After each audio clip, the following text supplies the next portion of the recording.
तो लखनऊ से जरा के हवाले से एक और बड़ी खबर सामने आ रही है। घोसी में सपा जल्द अपने उम्मीदवार बदलने की तैयारी कर रही है। जरा के हवाले से बड़ी खबर, घोसी से राजीव राय को टिकट दिया गया है। अति पिछड़े वर्ग के नेता को अब सपा उतारने की तैयारी कर रही है। तो वहीं मेरठ में भी सपा में बगावत के पूरे आसार हैं।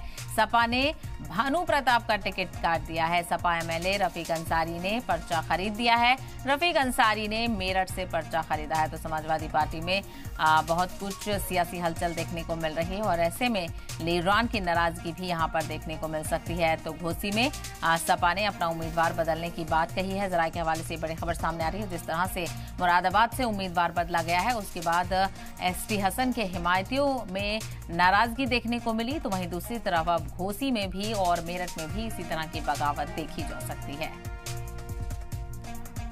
और एक और बड़ी खबर समाजवादी पार्टी से ही जुड़ी हुई आपको बताते चलें, सपा ने मेरठ से उम्मीदवार बदल दिया है अपना। मेरठ से अतुल प्रधान को टिकट दिया गया है। तो आगरा सीट पर उम्मीदवार का ऐलान किया गया है। आगरा से सुरेश चंद कदम को टिकट दिया गया है।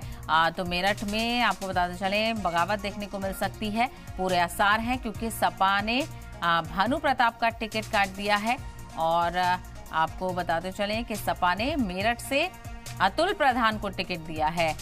खबरें थी कि रफीक अंसारी को टिकट दिया जा सकता है, लेकिन फिलहाल अब तस्दीक हो गई है कि सपा ने मेरठ से अतुल प्रधान को टिकट यहां पर दिया है और आगरा सीट पर उम्मीदवार का ऐलान भी किया है।